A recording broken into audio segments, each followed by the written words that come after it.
Hello मेरे प्यारे बच्चों, मैं हूं कुलदीप शर्मा, आप मेरे साथ केएस इंस्टीट्यूट के लाइव ऐप पर। तो आज हम करेंगे हेलो एल्केन्स और हेलो एरेन्स का lecture number 11, that is chemical properties of halo alkane. तो यार बहुत ही ज़्यादा अच्छा रेस्पॉन्स मिल रहा है ऑर्गेनिक केमिस्ट्री से। तो ऐसे ही अपना सपोर्ट बना के रखें, ऐसे ही सीक्वेंस से जैसे आप स्टडी कर रहे हो ऐसे ही कंटिन्यू रखें, बहुत ही अच्छा आप ऑर्गेनिक केमिस्ट्री में स्कोर करोगे। तो चलिए आज बिना टाइम वेस्ट करे जल्दी से स्टार्ट करते हैं हम अपना लेक्चर।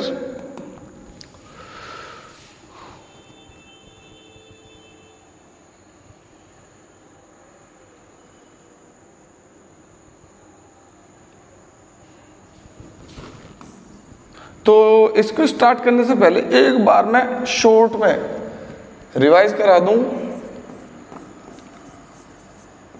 लेक्चर नंबर 10 को।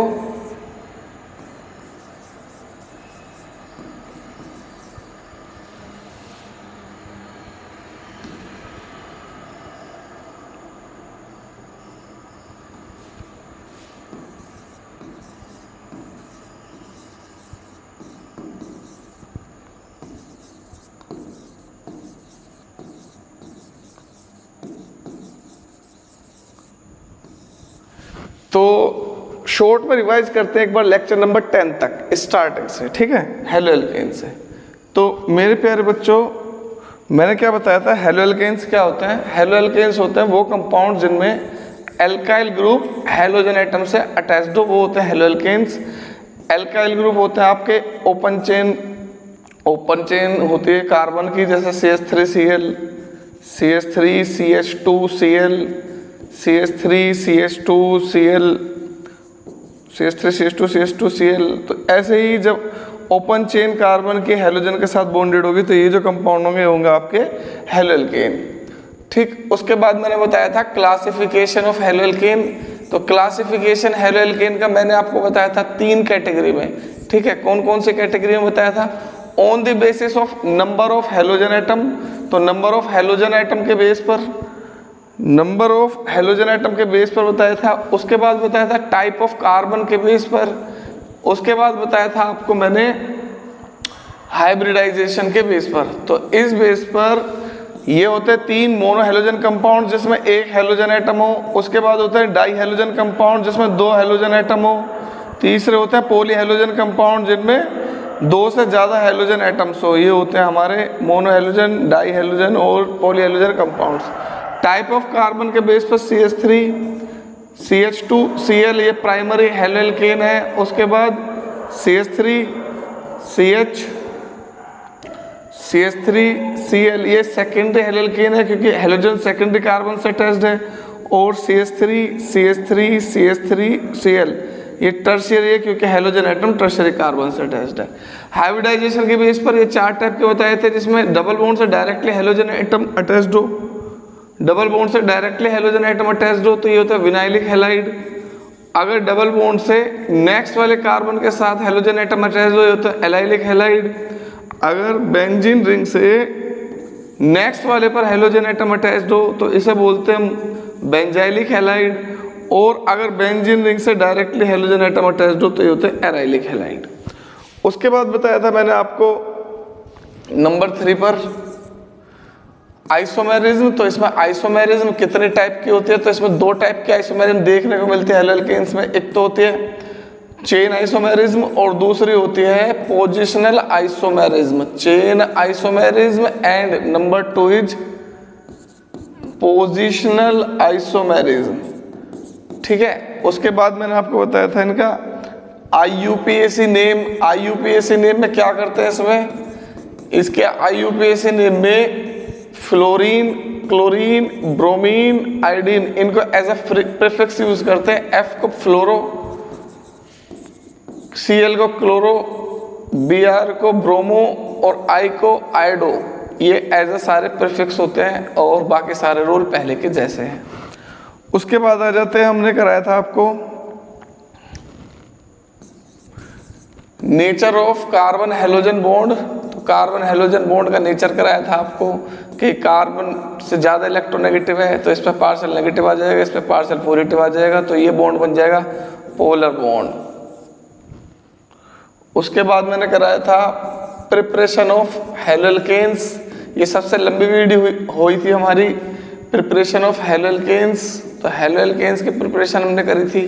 तो इसमें मैंने 4 मेथड आपको बताए थे फ्रॉम एल्कोहल्स, ठीक। एल्कोहल्स में भी हमने 3 रिएक्शन करी थी, कौन कौन सी? From HX with alcohol, number 2 from PCl5 या PCl3 विद एल्कोहल, और नंबर 3 करा था from thionyl chloride with alcohol.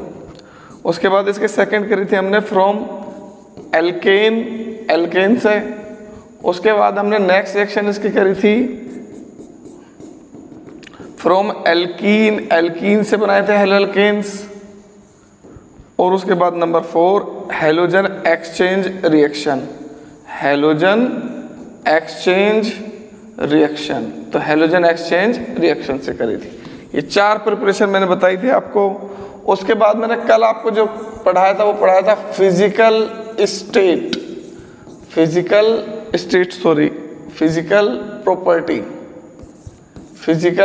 Properties of haloalkanes, haloalkanes की फिजिकल प्रॉपर्टीज पढ़ाई थी आपको, ठीक है। इसमें मैंने सबसे इंपॉर्टेंट जो कराया था वो कराया था बॉइलिंग पॉइंट। तो boiling point is directly proportional to the molecular mass या मोलर मास। तो as the molar mass increases boiling point also increases, ये कराया था मैंने आपको। तो अगर हेलोजन एटम डिफरेंट हो, हेलोजन एटम डिफरेंट तो अल्काइल ग्रुप सेम हो, तो जैसे जैसे साइज बढ़ेगा वैसे वैसे मोलर मास बढ़ेगा, ठीक है। तो अब इनमें सबसे ज्यादा मोलर मास किसका होगा? तो सबसे ज्यादा मोलर मास होगा CH3I का, ठीक। ये कराया था मैंने आपको। अगर दूसरा केस ऐसा कराया था हेलोजन एटम सेम हो, चेन डिफरेंट हो, मतलब चेन कार्बन के चेन में हेलोजन एटम तो सब में सेम हो लेकिन चेन किस लेंथ बढ़ती जाए। तो यहाँ पर देखो 4 कार्बन की चेन है, 2 की, तो इसका मोलर मास ज्यादा होगा ऑब्वियसली, तो इसका बॉइलिंग पॉइंट ज्यादा। एक केस ऐसा कराया था मैंने जहां पर आइसोमर्स थे, मतलब चेन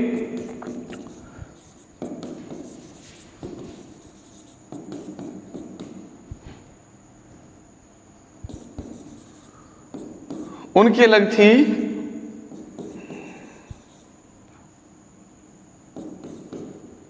अब चेन अलग होने से क्या हुआ, सरफेस एरिया पे इफेक्ट पड़ जाएगा, ठीक है। इसी वजह से जब सरफेस एरिया कम होता है ना तो बॉइलिंग पॉइंट भी कम होता है। तो CH3 CH3 Cl, इसका सरफेस एरिया कम होगा, ठीक है, इसका सरफेस एरिया ज़्यादा होगा। मॉलिक्यूल जितने छोटे होते हैं, स्मॉल होते हैं, उतना ही ज़्यादा सरफेस एरिया होता है उनका। अब ये मॉलिक्यूल्स, अब यहाँ पर देखो, जब ये मॉलिक्यूल्स बीकर में होगा तो यहाँ पर इंटरमोलिकुलर स्पेस बहुत ज़्यादा होगा यहाँ पर, तो यहाँ पर होगा क्या, सरफेस एरिया यहाँ पर कम हो जाएगा। सरफेस एरिया इसका ज़्यादा है तो बॉइलिंग पॉइंट भी इसी का ज़्यादा है। उसके बाद मैंने ये बताया था these are insoluble in water, haloalkanes are insoluble in water, water में इनसॉल्युबल है। क्यों है वाटर में? वाटर में इनसॉल्युबल इसलिए है because they do not form hydrogen bond with water molecule, तो हाइड्रोजन बॉन्ड बनाते नहीं है, इसलिए वाटर में इनसॉल्युबल है। अब हम कर रहे थे आज कहाँ कर रहे थे हम,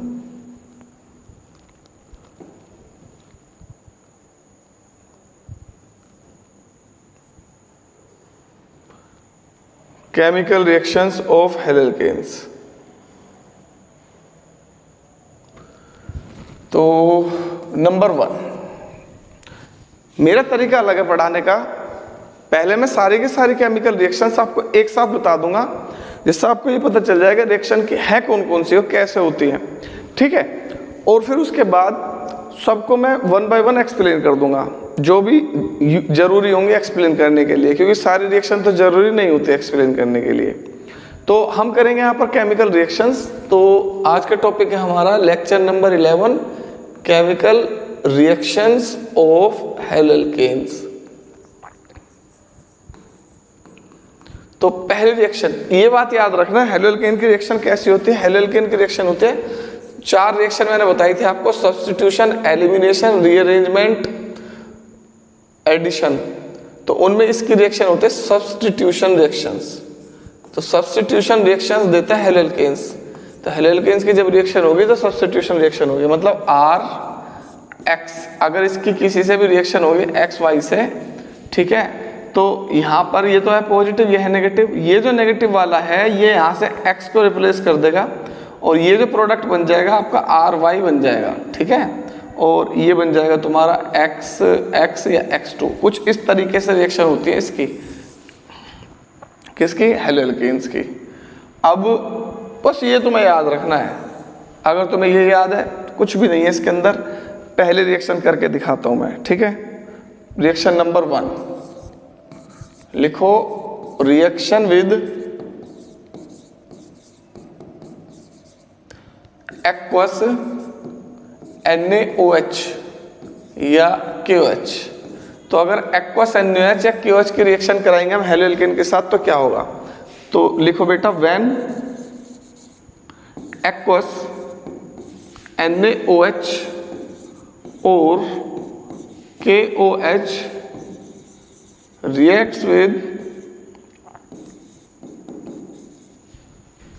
हेलोएल्केन्स, प्रोडक्ट क्या बनेगा, alcohols are formed, alcohols are formed. आपको ऐसे ही याद कर रहे हैं रिएक्शंस, ठीक है, वैसा अपने आप याद हो जाएगी।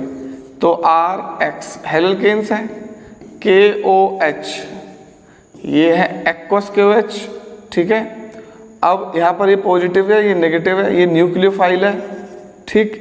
अब यहाँ पर ये पोलर बॉन्ड है तो पार्शियल नेगेटिव है, ये पार्शियल पॉजिटिव है। तो गुड टारगेट कौन अटैक करने के लिए, कार्बन। तो OH जो ग्रुप है कार्बन पर अटैक करेगा, नेगेटिव वाला ग्रुप, और यहाँ से इस X को रिप्लेस कर देगा। तो यहाँ पे प्रोडक्ट बन जाएगा आपका ROH प्लस KX। तो ये जो है ना ROH, यही है हमारा एल्कोहल। तो अब अगर मैं यहाँ पर ले लेता हूँ CH3Cl प्लस KOH, तो क्या बन जाएगा हमारा प्रोडक्ट, हमारा प्रोडक्ट बन जाएगा CH3OH plus KCl, CH3OH plus KCl। उसके बाद आ जाओ CH3 CH2Cl, इसकी रिएक्शन कर दो NaOH के साथ एक्वस। तो याद रखना NaOH KOH सेम रिएक्शन होती है इनकी, पॉजिटिव नेगेटिव। अब OH रिप्लेस कर देगा यहाँ से Cl को, तो ये बन जाएगा CH3 CH2OH प्लस इस बार NaCl बन जाएगा आपका प्रोडक्ट। तो याद रखना भाई, अगर हम एक्वस KOH की या एक्वस NaOH की रिएक्शन कराएंगे हेलोएल्केन के साथ, तो प्रोडक्ट जो बनेंगे वो बनेंगे हमारे एल्कोहल्स। तो ये तो है हमारा मीथेनॉल, और ये जो प्रोडक्ट बना हमारा ये है इथेनॉल। ऐसे बनते चले जाएंगे। जैसे मान लो आप ले लेंगे हम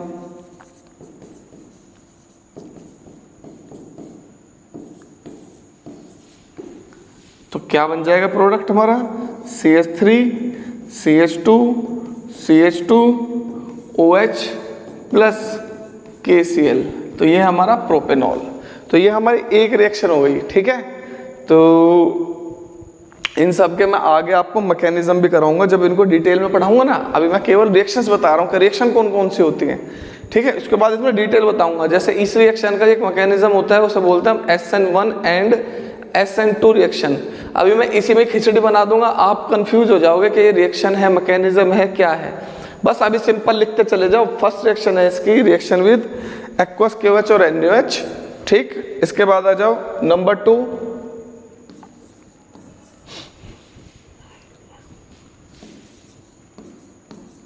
रिएक्शन विद, अब कुछ reaction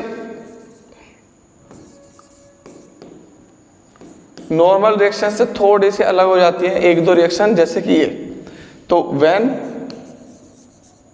alkyl halides react with alcoholic KOH। अगर एक्वस KOH लेंगे हम तो एक्वस KOH में तो बनेगा एल्कोहल, और अगर मैंने ले लिया यहाँ पर एल्कोहलिक KOH तो प्रोडक्ट बनेगा एल्कीन। तो एल्कीन्स आर फॉर्म्ड।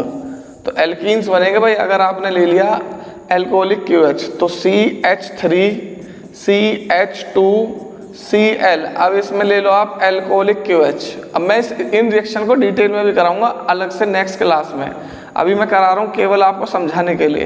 तो अब एल्कीन बनेगा यहाँ से। तो इस रिएक्शन को बोलते हैं हम, this is called D hydro halogenation, dehydrohalogenation, ये रिएक्शन है, ठीक है। अब देखो यहां से निकल जाएगा हेलोजन, इस वाले से निकलेगा हाइड्रोजन, तो ये बन जाएगी रिएक्शन आपकी CH2 डबल बॉन्ड CH2, यहाँ से K और यहाँ से Cl, KCl, और यहाँ से OH ग्रुप और यहाँ से H का एलिमिनेशन हुआ था H, ठीक है। अब जैसे मान लो यहाँ पर ले लेता हूँ मैं CH3 CH2 CH2 Cl plus KOH, और पेपर में आगे इसे कंप्लीट करो, तो जब इसे आप कंप्लीट करोगे तो यहाँ से Cl निकल जाएगा और इसके बराबर वाले से ये है तुम्हारा बीटा एलिमिनेशन, तो या ये है अल्फा, ये है बीटा, बीटा निकलेगा हाइड्रोजन, तो CH3 CH double bond CH2 plus KCl plus KCl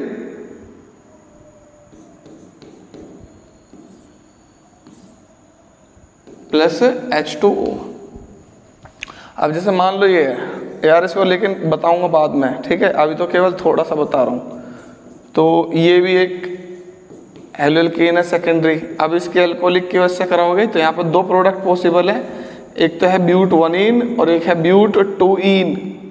तो एक तो ये बन जाएगा CH डबल बॉन्ड CH2, क्योंकि ये अल्फा है, बीटा ये भी है, ये भी है, तो दो बीटा है यहाँ पर, तो दोनों से एलिमिनेशन पॉसिबल है। तो एक बन जाएगा ब्यूट 1इन और एक बन जाएगा प्रोडक्ट ब्यूट 2इन।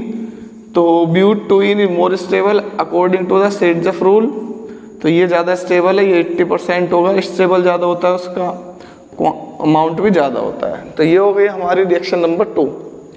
ये यहाँ पर है ना एक रिएक्शन हो जाती है एलिमिनेशन। एलिमिनेशन क्यों होता है यहाँ पर, तो इसका रीजन होता है यहाँ पर एल्कोहल। वहाँ पर लिया था हमने वाटर, वाटर होने की वजह से वहाँ पर हुआ था डिस्प्लेसमेंट सब्स्टिट्यूशन रिएक्शन, क्योंकि वहाँ पर न्यूक्लियोफाइल पहले से ही है। अब यहाँ पर क्या है, अल्कोहल प्रेजेंट है, जो कि एक स्ट्रॉन्ग बेस है, मैं बताऊंगा आगे, लेकिन केवल अभी सिंपल से समझ लो रिएक्शन कि जब हम KOH अल्कोहलिक रिएक्शन करेंगे तो प्रोडक्ट बनेगा एल्कीन। अब याद रखना KOH हेलो एल्केन के साथ अगर होगा एक्वस तो प्रोडक्ट बनाएगा अल्कोहल, और अगर हेलो एल्केन के साथ KOH हुआ alcoholic, then the product will be alkene, product will be alkene. Next number 3,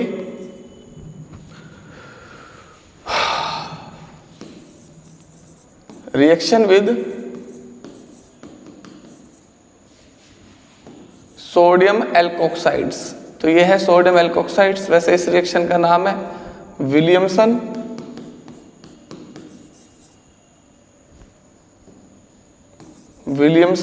ether synthesis. तो क्या होता है इसमें होता है when halo alkanes react with sodium alkoxides, then क्या बनेंगे, ईथर्स आर फॉर्म्ड। इसमें भी सिस्टम है, कौन कब बनेगा, कैसे बनेगा, ठीक है। प्राइमरी लेंगे, सेकेंडरी लेंगे, टर्शियरी लेंगे। तो बस अभी फिलहाल समझो हेलो एल्केन्स सोडियम एल्कोक्साइड्स, तो ये न्यूक्लियोफाइल है, यहाँ से रिप्लेस कर देगा X को, तो ये बन जाएगा आपका R प्लस NaX। जैसे मान लो यहाँ पे ले लिया मैंने CH3Cl, इसकी रिएक्शन करा दूं मैं CH3O Na से, तो CH3O रिप्लेस कर देंगे यहाँ से Cl को, तो प्रोडक्ट बन जाएगा CH3O CH3 प्लस NaCl। तो इसका नाम है मिथॉक्सी मीथेन या डाइमिथाइल ईथर, मिथॉक्सी मीथेन या डाइमिथाइल ईथर। तो रिएक्शन नंबर 2 हो गई।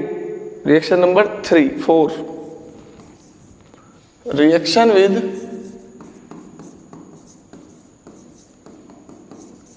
NH3 के साथ रिएक्शन, तो बनेंगे primary amines. Primary amines are formed, primary amines बनेंगे आपके प्रोडक्ट तो RX halo alkanes, NH3 H NH2 ये NH3 हो गया। तो यहाँ पर अटैक कौन करेगा? NH2, तो ये बन जाएगा R NH2 प्लस क्या निकल जाएगा यहाँ से H प्लस और X माइनस HX। तो जैसे मान लो मेरे पास है CH3Cl, इसकी रिएक्शन कराऊंगा मैं NH3 के साथ, तो क्या बन जाएगा प्रोडक्ट हमारा? CH3NH2 plus HCl। ये हो गई हमारी रिएक्शन नंबर 4। उसके बाद आ जाओ reaction number 5, reaction with KCN। तो alkyl cyanides are formed, alkyl cyanides are formed. तो एल्काइल साइनाइड्स बनेंगे जब आप हेलोल्केन्स के रिएक्शन KCN से करोगे। तो ये है हमारा CH3 RX प्लस KCN। तो यहाँ पर कौन है? Cn माइनस, ये यहाँ से X को डिस्प्लेस कर देगा, तो ये बन जाएगा RCN प्लस KX। तो मान लो यहाँ पर है मेरे पास CH3Cl और इसके रिएक्शन कराऊंगा मैं KCN से, तो Cn डिस्प्लेस कर देगा Cl को, तो product will B CH3Cn plus KCl, ethane nitrile, ethane nitrile. Number 6, reaction with AgCN के साथ रिएक्शन। तो RX के रिएक्शन जब आप कराओगे AgCN के साथ, तो जो एक्सपेक्टेड है वो नहीं बनेगा। इसका रीजन है बॉन्डिंग का फर्क है। तो यहाँ पे बन जाएगा RCN की जगह नाइट्रोजन से बॉन्ड बनेगा, ठीक है। तो प्रोडक्ट बनेगा RNC प्लस AgX, बाकी सब कुछ सेम है, तो ये बन जाएंगे आइसोसाइनाइड्स। तो KCN तो देता है साइनाइड और AgCN देता है आइसोसाइनाइड। तो यहाँ पर अगर CH3Cl के रिएक्शन में करा दूं AgCN के साथ, तो प्रोडक्ट क्या बन जाएगा हमारा? CH3NC plus AgCl। तो क्यों देते हैं ये? जब मैं डिटेल में कराऊंगा ये सारे रिएक्शंस, जब पता चलेगा। अभी केवल मैं रिएक्शन से यूज टू करा रहा हूं कि कौन कौन से रिएक्शंस हैं, ठीक है। रिएक्शन नंबर 7, रिएक्शन विद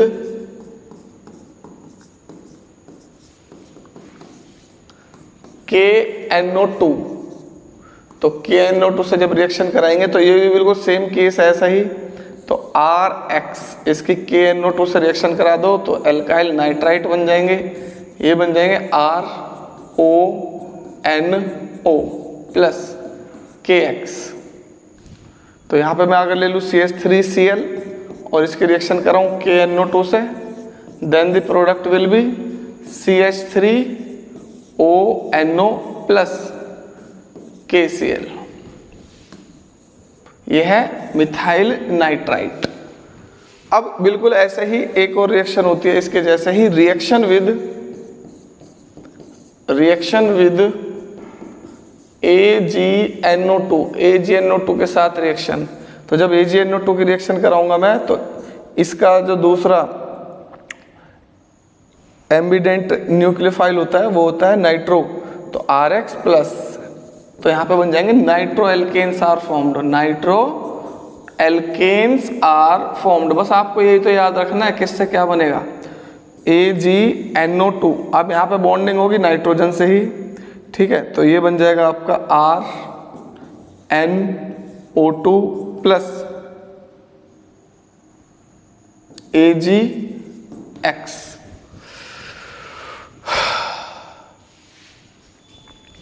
तो CH3Cl प्लस AgNO2 क्या बन जाएगा, CH3NO2 plus AgCl।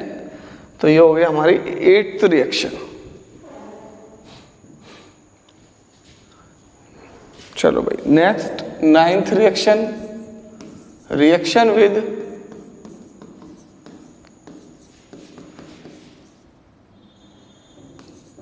Silver salt of carboxylic acid के सिल्वर सॉल्ट से रिएक्शन कराएंगे तो क्या बनेगा, एस्टर्स आर फॉर्म्ड, एस्टर्स बनेंगे तो आर एक्स, ये तो है हेलोल्केन्स, आर सी ओ ओ ए जी ये है हमारा सिल्वर सॉल्ट, तो बिल्कुल यहाँ से ये ग्रुप बन जाएगा आपका आर सी ओ ओ आर डैश प्लस ए जी एक्स। तो इसके रिएक्शन जैसे मैं कराऊंगा CH3Cl के साथ, और यहाँ पर है C2H5COOAg, तो C2H5COO माइनस ये डिस्प्लेस कर देगा यहाँ से Cl को, तो ये बन जाएगा CH3, ठीक है। फिर CH3 ऐसे C2H5COOCH3 plus AgCl। Reaction number 10, reaction with KSH, तो इसमें बनेगा आंसर थायोल्स आर फॉर्म्ड। अगर OH के प्लेस पर SH आ जाए तो ये तो होता है एल्कोहल, ये होता है थायो एल्कोहल्स या थायोल्स बोल देते हैं। RX इसके रिएक्शन किससे करानी है भाई, KSH से, तो बिल्कुल सेम ये यहाँ पर SH डिस्प्लेस कर देगा, रिप्लेस कर देगा X को, तो RSH बन जाएगा प्लस KX। तो जैसे मान लो यहाँ पर मैं करा देता हूँ इथाइल क्लोराइड के रिएक्शन किसके साथ, KSH के साथ, तो प्रोडक्ट क्या बन जाएगा हमारा CH3CH2SH प्लस KCl। इसका नाम इथाइल मरकैप्टन या इथाइल थायो एल्कोहल। और ये LPG गैस में जो लीकेज का पता लगाने के लिए यूज करते हैं हम, LPG गैस लीकेज में। 11 हो गए, 10 11 रिडक्शन। तो हेलोल्केन्स का अगर हम रिडक्शन करेंगे तो एल्केन्स बन जाएंगे RX plus, reduction means reaction with hydrogen, कोई सा भी ले सकते हो आप reducing agent, lithium aluminium hydride ले लो, चाहे जिंक कॉपर,